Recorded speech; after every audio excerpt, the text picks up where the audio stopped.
Hello అండి, నేను మీ doctor Shruti, consultant gynaecologist and laparoscopic surgeon at TX hospitals. ఈరోజు మనం వరల్డ్ ఓవేరియన్ క్యాన్సర్ డే గురించి మాట్లాడదాం. ఈ ఇయర్ థీమ్ వచ్చేసి ఏంటంటే no women left behind. So ovarian cancer is one of the most common cancer in India and world wide.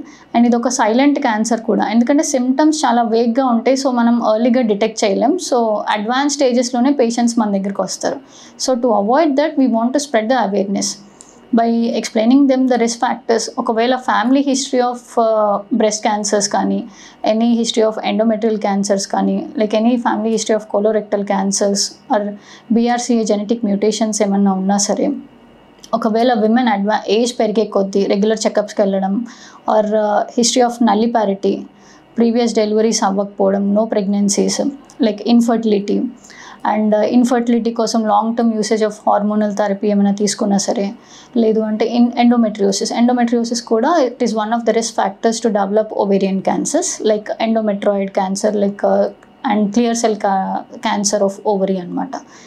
So దీంట్లో symptoms అంటే మన జనరల్గా ఈ ఓవేరియన్ క్యాన్సర్ సిమ్టమ్స్ ఏంటంటే చాలా వేగ్గా ఉంటాయి. సిమ్టమ్స్ ఎలా ఉంటాయంటే మైల్డ్ బ్లోటింగ్, లేదంటే హెవీనెస్, ఏదో బరువుగా ఉన్నట్టు, అండ్ కొంచెం కడుపులో నొప్పి, pain abdomen, lower pain abdomen, and urine symptoms పెరగడం, అంటే ఇంక్రీజ్ ఫ్రీక్వెన్సీ యూరినేషన్ అవ్వడం కానీ, లేదంటే నాసియా, వామిటింగ్స్, ఇంకా వెయిట్ లాస్, ఇలాంటి సిమ్టమ్స్ ఏమన్నా ఉన్నా సరే ఇమ్మీడియట్లీ కన్సల్ట్ ద డాక్టర్ అండి.